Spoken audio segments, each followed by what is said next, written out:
superstar. He is an absolute superstar, Tom Mitchell. Cripps at the back. Cripps is too good. Nil, yes! Oh, how good was that?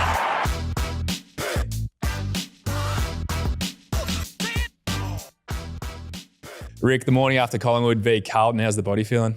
Yeah, a bit tender, mate, but it's like that after every game. It's when you go into battle, you sort of put the body on the line, and it's always you always play better when you win. So body's not feeling that good this morning, but sun come up, mate. As you know, you just got to keep pushing forward. Yeah. It was a good crowd. How'd you find the game? It was a good watch, yeah, especially the first half. Like, there's always the argument around high scoring versus a close game. I actually kind of like the idea of close games that are low scoring. I think it adds some real tension to the game rather than just genuine shootouts. Yeah, I feel like it's more finals like that arm wrestle. We get both teams that defend really well, and contest is high, pressured moments, big crowds. I think that's always been the argument over a lot of years. We always talk about high scoring, but when you get to finals, it always comes back down to the real fundamentals because, both teams defend really well, I reckon. So it's what it felt like, especially in the first half last night. And how did it feel on the ground? Felt like that in the first half. It was sort of both teams weren't given an inch, and obviously the conditions played a little bit of a part. It was a little bit slippery in the first half, and then it must have rained at half time because when we come out at half time, it was slippery again. But no, I just felt like, third quarter they got on top in the contest and were too good in the end. So, that's footy sometimes, frustrating, but like we're chatting off air, you got to keep moving forward and find the positives in certain ways. So that is something we scouted for you guys, just how good you are around the contest. How much is that a part of your training? Because clearly it's Carlton's DNA. Even looked at stats, forward of the ball, behind the ball, number one intercept team. The stuff you do around the ball speaks for itself, but how much do you actually train that as compared to other parts of your game? Yeah, we train contests a lot. The 1v1s and things like that. We actually felt like last year, especially once it exited clearance, was an area of growth that we need to get after. So although we haven't won, we've sort of seen some big growth in that sort of part of the game. And around clearance and stoppage, sometimes I feel like it's a bit of a mix. Sometimes it's like the personnel you got in there. I feel like for a number of years now we've been a pretty strong clearance side. You got Walshy, Ches, George, guys that are really good one-on-one players. So Jagger Smith would have been a handy addition this year. Yeah, he's just had some real speed around that the group agility, as well. bit of zip about him. The way he moves is actually a little bit like Nick and Butters, and can turn it on the dime. So he'd have been a nice little injection into our side because, like I said, we've got a lot of contested players in there and a lot of hard nose. So but that's sort of stuff we've been working on. Obviously, we've got a few more other things to work on, but that's what the season is all about. Sort of you sort of after a month you find out what's working and what's not. So I've got a few things to get after. And how do you navigate through this period as the captain of the club when spirit is down? I assume 0-4 isn't ideal. We were in that position last year or very similar. How do you navigate this next phase as captain when you rock up to the club? Yeah, we're chatting before. It's been in these positions a few times now, and it's always tough because winning gives you so much joy. Like it's just that's the best part of footy is when you go to battle for a couple of hours, but all the planning and preparation throughout the week, and then you get that sort of moment on ground with your mates and that feeling in the room's post. So when you don't get that nourishment for a couple of weeks, that's when frustration can start coming, and also it's a bit like golking. Sometimes you just need to see one go through the sticks and you get your confidence back. And I feel like that can be similar in footy. But the biggest thing I've learned over the journey is number one thing is you never lose hope as a leader. So that the energy, like you said, the spirit, the optimism, you can never lose that, and you still got to find the positives in what you're doing. There's also the element of we got to actually face the facts of what's happening as well, and that's where you got to be really strong on the standards and the behaviours as a group that we feel like, or whatever team's going through, that you feel like either is acceptable or not. And so you got to find that blend where always have the hope and optimism, but you also got to face the facts of where you're at, because you can go through times where you can also blind optimism too, where you just always look for the positives, but you're actually not addressing the things that are costing you the game. So I don't know, have you ever been in a situation like that before where you start the year in sort of... Yeah, we experienced it last year. It's a tough position to be in. As you said, as soon as you lose spirit and even the enjoyment of coming to the footy club, that's when things go downhill. You have to almost fake it till you make it to some extent. Even the days you're not feeling it, you have to come in positive. you have to make an effort to get around someone or work with someone, and that becomes infectious, I think, throughout a playing group. And it'd be tough for a captain. That's why I was so interested, because you're the front of all of that. You have to be the face for everything, and everyone is looking towards you. But what about in terms of the footy itself? What are you thinking with, you obviously been leading in every game. What do you want to work on as a team to sort of play the full 4 quarters at the moment? Yeah, well, I knew the answer, mate. We'd probably won 4 games, but a bit of it's just when challenged, I think, in games, the ability to really hold on and still go back at them. I feel like early in the part of the year, we've sort of, and it'd be visible on TV, like watching a few games back, you just sort of see us get a bit safe, I reckon, with the ball.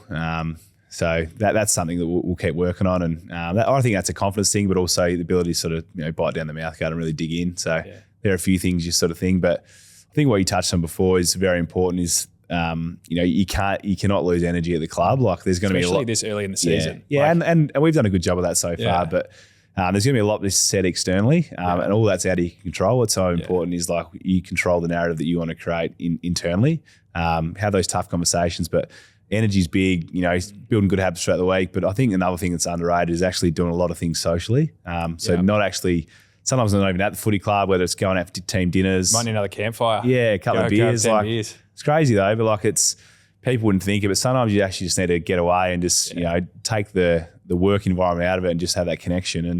And there's no secret that when you're humming as a group, the connection's high because you do a lot of things together off field. So that's things we'll be focusing on the next sort of couple of weeks. And, I've been in these positions before, and, things can turn really quickly in this game too. And when confidence gets up, you can get rolling. And we experienced that in 2023 really clearly. So what did you win on the trot that year when you got really humming? Because what were you saying outside before? You were 15th on the ladder at round 15. Yeah, something like that. I think it was really similar to, I think Giants were the same that year. I think last year, I think the Lions were in a similar boat. So just shows you momentum and hitting form can change. But I think in that year, I think we won maybe 12 or 13 in the last 14 or 15, something like that. And then the prelim. Might have been less than that. And then we obviously lost the prelim. So and you had a 5-goal lead in that game too. Got off to a flyer. Yeah, so that's why what I said before, the importance of sort of that never lose hope is because things can change quickly. And same, mate, I reckon when you talk about, I know we were chatting before about injuries as well, it's like the same sort of thing, I reckon. It's you've had some big setbacks before on the injury front, but when you actually get injured, you sort of feel like you get the heart ripped out of you a bit, don't you? And then you sort of grieve for a bit, and then you find you get your surgery or you have your plan and then you attack it. It's sort of the same sort of thing. Like you can't lose hope and lose sight of that. These things you can grow and get better at. So I know we're chatting before, but won the Brownlow 2018. Was it 2019 that you broke your leg in pre-season? Yeah, I broke my leg badly the first session back of 2019. Yeah. So again, it's when you were just talking about your experience of you've been in these positions before, I'm sort of going through it a bit now from a personal point of view with injury. Like footy's such a roller coaster and you got to try and not ride the wave. Yeah. I think Pendles is someone who actually does it really well. He stays level regardless of the situation, which is easier said than done. But yeah, that was a really challenging period, but then you work your way through it. Yeah. You do everything right. You tick all the boxes. You come out the other side of it, which definitely felt I was able to do and experience some awesome things in 2023. And then I feel like, I'm on the downward slope of the roller coaster at the moment where the last 12 months have been really difficult, setbacks here and there. And like you said, maintain the hope and belief, which I've still got 100%. Now I can play some really good footy and just, you look at games like last night, it's what you play footy for. There's, you really just want to be out there. And so behind the scenes, you're doing all the unseen work that no one's seeing to, eventually ride the roller coaster on the way up. But it's easier said than done. It's bloody tough caper we're in. Yeah. So it's we're talking about resilience. So you probably felt the peak individually in 2018. You felt the peak team-wise in 2023. A lot of people listen to this, no matter what level you're going to face adversity or injury, what things do you put in place to be able to build yourself back up, that resilience to keep sort of pushing forward rather than sort of thinking it all gets too hard at certain times? It's a great question. I think, the initial phase is definitely important. When something doesn't go wrong, you need to feel it. You need to accept that this is pretty shit. Yeah. And then I think it has to get to a point in time, whether it's a date or a moment in your rehab that you have to, all right, this has happened. What's within my control? What can I do well? And I think this rehab particularly, I've tried to really expand myself. And to be honest, there's been a lot of positives that have come from it. Like of other opportunities that have come, done some footy with Channel 7, doing obviously more podcasting with what we're doing with ball magnets, working with young guys at the footy club. I've got more time now to really focus on others. I actually did the oppo this week for Carlton. So help Nathan Murphy out with that. So just trying to be selfless in that regard and give back through what you've been given and what I've been given, which is, still, been very grateful to have the career I've had to date. But I think that's how I've grown. Looking for the opportunities, I think, is a good one. Not why me, doom and gloom. What are the opportunities? What is this teaching me? And growing from that. What about yourself? Yeah, I've had a few injuries. I've been pretty lucky on the injury front for the last 5 or 6. I've played through injuries, but never had ones that have kept me out. The things that challenge me the most throughout my career is probably just the team stuff, and when you put so much time in, getting the reward back from a team sense, and especially from when we first started, a lot of us drafted at a similar age at Carlton. We probably hit rock bottom there from about 2015 onwards. So it's all about slowly climbing and sort of building up. So would you say that period is harder than now? Yeah, they're different. Like it's when you're starting a rebuild and you're fully bottomed out, you still always feel like every game you got a chance to win. If that makes sense, the competitive instincts in you. I think no matter who you're playing against, like, all right, we're gonna, I reckon we play our best, we could win. Reality is from about 2015 sort of to 2019 is we're just getting so much youth into the side, and we're basically trying to learn how to win again. And then when you start the season off poorly, so many of the years early on, like you're out of the finals equation by round 6 or 7. So the ability to keep picking yourself up and sort of, like I said, that optimism and hope and keep pushing forward when there's no sort of carrot at the end of playing finals, that was hard. Now it's a little bit different because back then you sort of were down by sort of around 6 or 7. Now it feels a bit different because I feel like we got the group there, and I know the potential of the group, and it's been proven the last few years in finals. You guys have been thereabouts. Yeah. So and then it's like you got to face reality. Is like, all right, we're not executing on the wins and losses, but we've been up every game at halftime, so we're actually putting ourselves in position to win against some really quality sides. So for me, that's where I get the hope and belief from, that I know this thing will turn.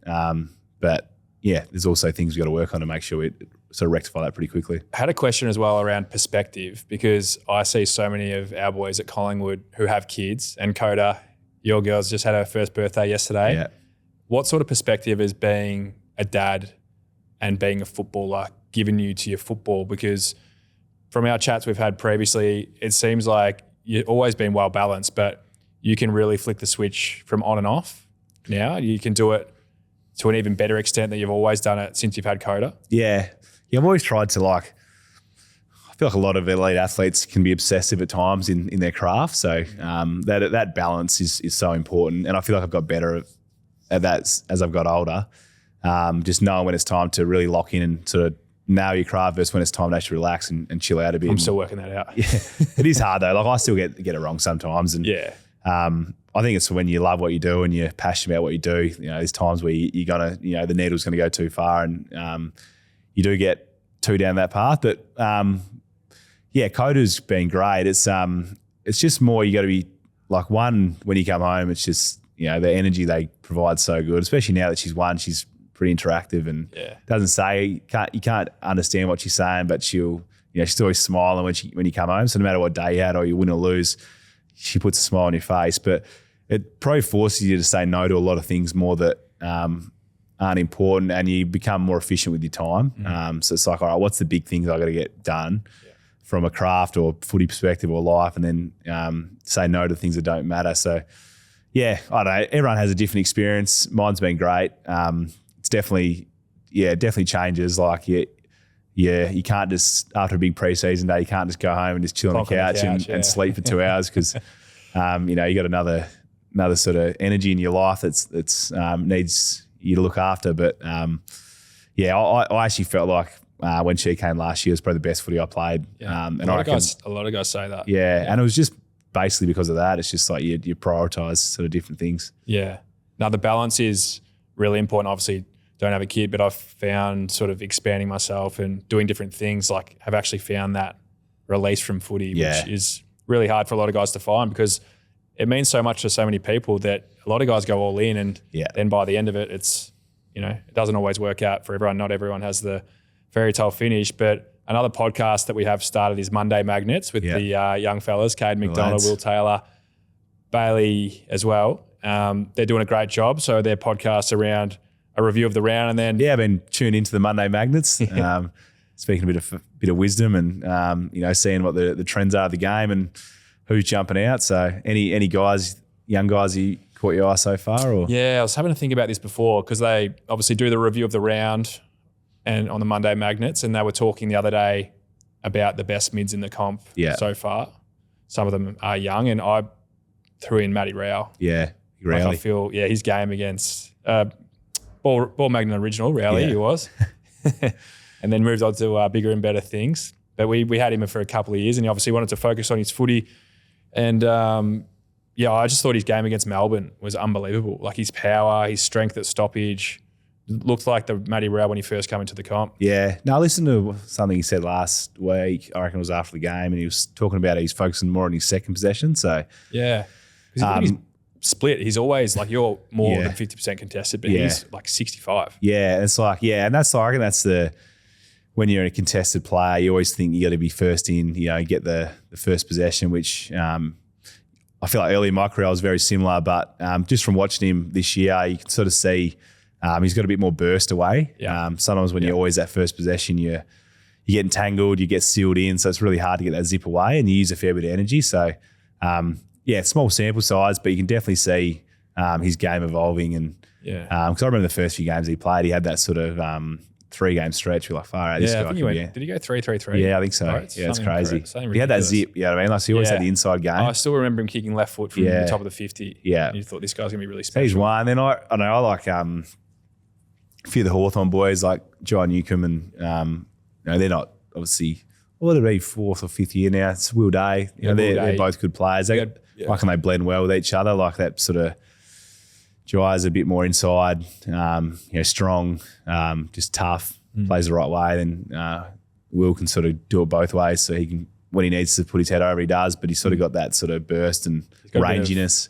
Laconic movement to him. Where he just moves really smoothly. We had Will Day in yesterday doing a pod, and then Nick Watson as well. So they'll be on our Spotify and YouTube for Ball Magnets podcast this week. So But it's crazy. I was thinking the other day, it's like, it's amazing how quickly the game evolves and changes. And, for me and you 5 years ago, what are you now? You're 31 now. 31. So, you go from like 25, 26, like start entering your prime, and all of a sudden hit 30, you still feel like you got a lot of good footy ahead, but these young guys are coming in and, 22, 23, 24, and, then they get the belief that they belong at the level, and then you see their sort of performance grow. So, I just love seeing young guys come in and impact the game, and best thing about them, they're always hungry and they sort of want to take it to you, which is great. Yeah, some of them remind you of your younger self, don't you?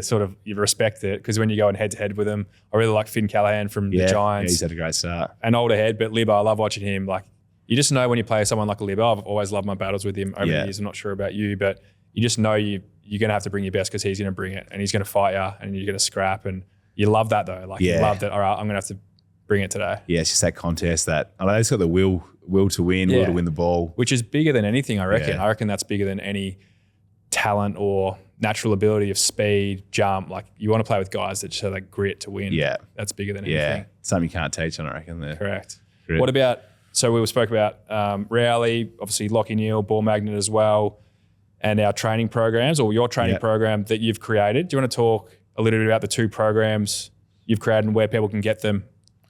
Yeah, so we, the whole point when we first started was like, basically, how can we help the next generation sort of get access to knowledge that we've learned along the journey to help sort of elevate their game, whether they make it to the highest level or not. It's just more getting kids together, they can train, they have that determination to train and level up in their skills. So done sort of two programs. First one's actually a contested ball sort of program. So things both of me and you focus on a lot, but it's got to do with your feet, your ball handling, little craft elements in terms of body positioning and things like that. And there's real basic things that no matter what level you can sort of. Mate, I signed up to your program if it makes you feel better.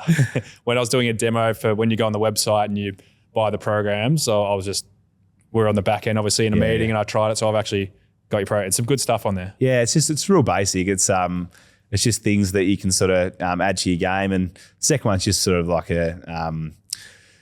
all about sort of maintenance and body movement. So me and you both work with a guy. I work with Robbie, DNS. So we've talked about it a bit on the pod before, but it's basically a body movement thing and bit of a different thing. I feel like it's starting to gain a bit of traction worldwide, but had a massive impact on sort of my body. I know it has on yours. It's been life-changing, game-changing. Yes. For sure. So Robbie's in the demo in those videos. He comes down to the club weekly for us at Carlton, but just basically 6 or 7 exercises that, if you do them, they focus on sort of postural stuff that can sort of lock your body. So that's been huge for me. He came to the club in 2018 and I was pretty wound up my body then. Sort of had a few injury sort of interrupted years, and probably ever since then I've sort of been able to play majority full season. So Bill, like I said before, trying to pass on some knowledge that we've learned along the journey to the next sort of crop coming through. Well, it's good enough for Cripper, I'm sure. It's good enough for a lot of people out there. But obviously they can head to the Ball Magnets website, ballmagnets.com.au, to find both your contested ball and pre-ab programs. So it's really cool. I'll obviously do a program with Lockie very soon. And I was going to ask you as well, so after a night game, how do you go sleeping? Because it's always an interesting one. Like even watching footy and being at the G lately, like even watching games, I still get a buzz, but it's nothing like playing. And some of our boys last night were taking the Zoom chewies. You seen the Zooms? That's the caffeine ones, aren't caffeine they? Yeah, I've seen these getting around. The hardest thing is there's two things that, I struggle sleeping after night games. A lot of the boys do. And do you take caffeine though, or do you take the chewies? I take caffeine. Yeah, I've actually never tried these, but I've seen a lot of guys using them. I have a coffee like 2 hours before, but it's like you get the adrenaline playing, and then if you win, like you got the emotion of a win, so you're carrying on in the rooms afterwards. So you got caffeine that, and then the lights, the lights are so bright when you're playing doesn't matter what stadium. So you got sort of three things. Then the game finishes so late, so you finish in like 10:30, 11. You're probably not leaving the stadium till 11:30. You're not getting to sleep till 3, 4 a.m. So what I usually like to do now is like we'll a few of us will go back to the club and just get in the sort of pause and sort of just debrief the game. And I sort of enjoy that too, because you got so much of a week build up. Whether you win or lose, it's just a good way to sort of wind down. I'll let you go home straight away, have a feed, and all of a sudden you try and get to sleep and you're buzzing anyway. You can't. So I'll do that, and then I'll actually go home and I'll jump in the sauna for like 10 minutes. After a game? Yeah, just like Russ was always big on it, just like this calms you down. So like when your nervous system's so wound up after a game, so it actually just calms your nervous system down. So that versus say a hot tub, it's different. So because the heat's sort of like the actual, it's more external, not right on your skin. I might try that. So I won't go for long where I get a big sweat. I'll just do it enough where I just start to sweat. And because sometimes I reckon after a night game, I'll wake up the next day and it's like, because your body's so wound up, you wake up, you have like night sweats. So ever since I started doing the sauna after a game, I don't have any more night sweats. So. I've had that before as well after a game. It's like your body cools itself down. I might try that. What about yourself? Do you get I sort up? of waver. I agree with you. Sometimes you can probably overdo the caffeine and feel jittery to the point where you're more fumbly than usual. Like sometimes it is better to be calm. I'm sort of case by case. Just depending on how I'm feeling. Don't have a routine or superstition either way, but I have been trialing these with training, and they say they're 5 times stronger than energy drinks. Yeah, right. So they'll give you, who you got at gather round, West Coast. Have a few before your wings, mate. You'll be charging around. What about leading into a game? Like, do you have a set routine when you get to the ground? Like, yeah, I'm pretty detailed, I would say. Like, I've let go of my strict routine from my early days when you're a young, anxious kid trying to do everything right. But I just have my things I have to tick off, have to get some treatment, do my DNS program, which you're big on as well, and ball handling. They're probably my 3 things. Yeah, I'm the same. But when you mentioned Russ before, Andrew Russell, who's a good friend of both of ours, actually saw him going for a run around the town the other day. It was in good nick. Loves his running. But like this is the level of detail a champion like yourself goes to. I haven't actually spoken to you about this before, But he mentioned to me something about night games because they're very different to night games. Yeah, the boys give me a bit of shit about this. Is it true you did some extra training one-on-one with him at night under lights at Icon Park because you noticed your performance in night games wasn't as strong as your day? And so the level that you go to get your performance to an elite level, you actually organise with Jack, we call him, to go and train under lights to get your perception of ball from stoppage acclimatised better for game day. Yeah, it was a bit of I always felt like, we train during the day. As kids, all we do is, play during the day. So I found it a big adjustment when I first got to the AFL playing night games. Like when we were playing under 18s, I was playing at 9 o'clock in WA. So you're mopping the dew off first. Yeah. Thursday, Friday night games start at 7:30, 7:50. And even WA, when we were watching them, that's like 3 hours behind. So when I got over it, I just couldn't believe how late games start. Yeah. But yeah, I just found I remember in the bye last year, I just said to Russ, I was like, mate, I just reckon I feel like I'm playing better during the day than I'm at night. Can you look into it for me? And he sort of unpacked a bit, and there was a bit of there actually was you could definitely see a bit of a dip. I was like, let's try a few different things. So one of them was basically when the VFL trained, throughout the week because they trained at night, I just went back to the club and just did sort of half an hour of ball handling just under the lights and just try to get that. And then I changed a few things up with,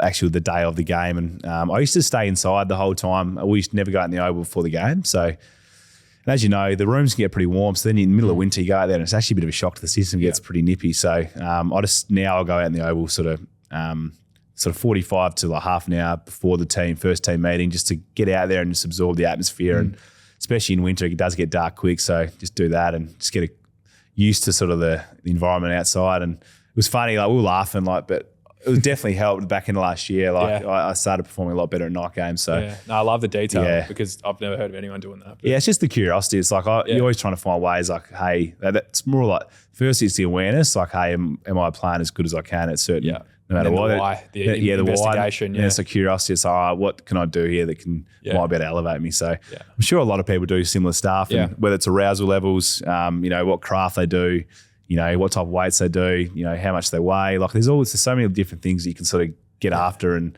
try to find what's your optimal version. So, but I don't know, I still do that. I love just trying to find little bits where you can get that little edge. So, sort of keeps the routine and keeps you young a bit, I reckon. Yeah. And we are heading into winter. You've got the new Ball Magnets hoodie on. Not bad, are they? How's it feel? So we've gone with the blue and the brown for this drop. Yep. Tees, hoodies, coming pretty soon. But couple of 3XLs too. Yeah. Put the You've been request requested the 3XL. Yeah, I don't mind the baggy look, but the big Rick.